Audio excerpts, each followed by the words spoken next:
This is Jeffrey Hill, news editor for VIA Satellite Magazine and SatelliteToday.com. We're here at the Satellite 2012 show doing videos for SatelliteToday.tv.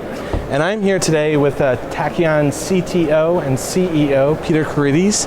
Thank you for joining us, Peter. Thank you for having me.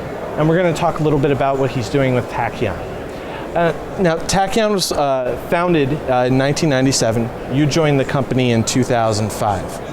How is the company different today than it was from the point it was founded from when you joined the company in 2005? Well, what happened was in 1997, the company was founded by someone called John Kohler, and he was with Hughes before, and he also worked with he was, I think, an ex-CIA director. Okay. And what he did was he had a vision to build literally tens of thousands of units all over the world and use it as a last mile.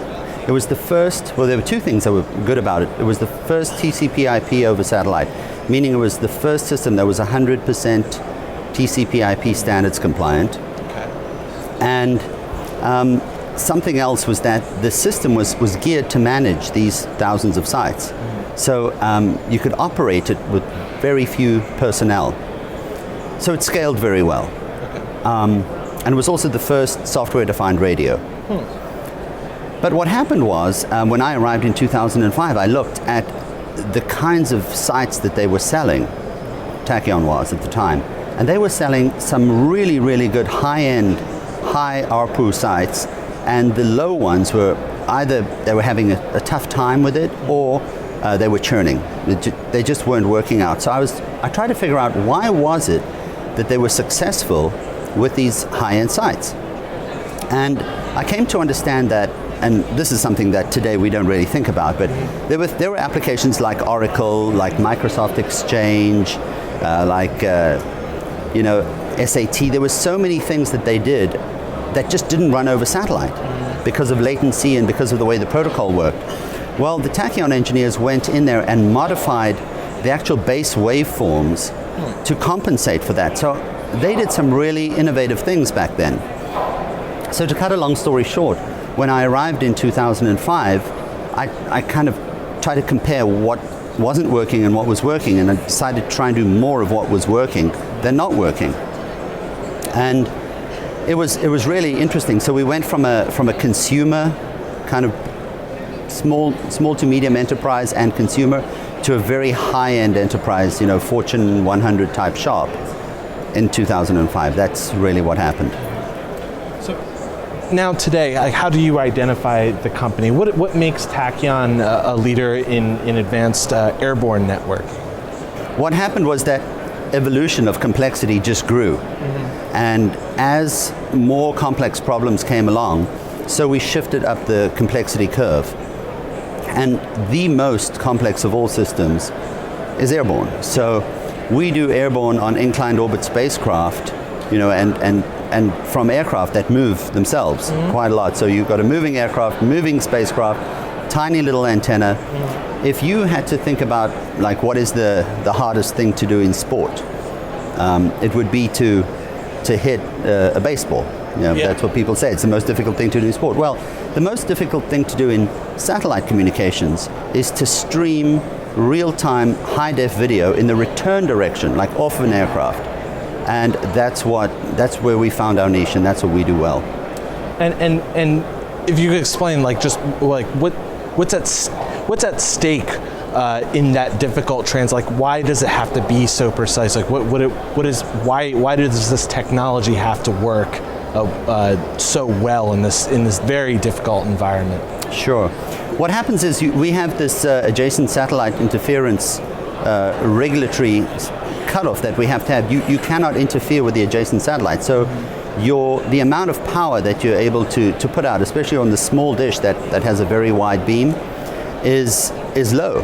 So you have to do things like spreading, and you also have to take into account forward Doppler compensation. So we have advanced algorithms that do this for us at many different types of velocities, because sometimes when an aircraft is loitering, doing circles around an area, it works in one way, and other times when it's flying, supersonic speeds in a straight line, it works differently. So all that needs to be taken into account.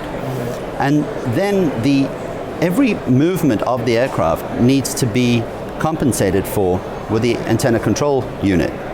So what happens is most vendors connect that an ACU, the antenna control unit, to the antenna, and they keep that outside of the base system. We bring all that inside and we integrate it together very, very tightly. So, talking about how you differentiate yourself from your competitors, could you go into a little bit more about how your offerings are different, or how you approach technology different than some of your competitors? Sure. I would say the base word that our competitors have is proprietary. What they do is they either make modems or antennas or whatever the case may be to work within their own system. With us, it's open.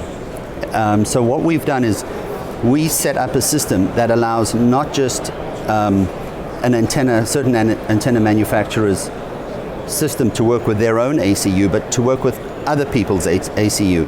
You know, a very, very simple analogy would be something like a USB connection in a computer. So that standard was set up in order to make peripheral devices talk to one another, because there were so many people that had their own kind of mechanism by which to interchange information. And so what we've gone and done is we've kind of leveled the playing field and set up a proxy whereby all these peripheral devices speak to one another, generally over Ethernet, because it's a standard. And if they don't have the same codes, what they use to label the packets, for example, then we intercept that and change that. We kind of interpret that so all these devices can speak to one another. So that gives you the ability to change modems, antennas, ACUs, IRUs between different manufacturers. Now, describe to me your aXiom product. Tell our viewers what it does and what it means to the market. What aXiom is it's a platform. It's a software platform that actually has built-in drivers, if you will, for hardware. Now, we have been working with Hughes, with Comtech EF Data, with iDirect, with aXiom, in order to make their systems work. But what the whole idea behind aXiom is we can publish those libraries to make any modem manufacturer work on our system. Another great analogy would be like an iPhone. You know, there's over 500,000 applications written for them, for the iPhone. So the iPhone platform, the hardware platform, is the same, and the software that runs it, the base software, the iOS, is the same. You can think of aXiom as being that. So if Apple needed to change the GPS inside of the iPhone, it's the same as us changing an IRU or an antenna on our system. So why does the airborne networking community need aXiom? Well, because if you look at the fixed business, generally there is, well, not generally, there is the ability to use various antennas, various radios with different modems. That already exists in the fixed world. In the airborne world, it's very proprietary. So why the need for it is because there is no openness. And in order to make if it was necessary to be done on the fixed side, we would have done it too. But our systems can work on the fixed side. However, in the airborne side, it was sorely lacking. And the change in airborne systems, like avionics, for example, they take decades to evolve. And we need new and innovative technologies to be brought in quickly. And so what you need to do is you need to have something that's certified, you know, airborne certified for the FAA DO 160, for example. And then you need to bring in other systems that haven't yet been certified that can be very quickly.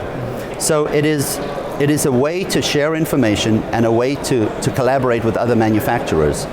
And for us, we prefer not to build, although we do build a lot. We build, you know, hardware and software and everything. We'd prefer just to be software. Hopefully the aXiom is an initiative to bring other manufacturers into the fold and let them build too.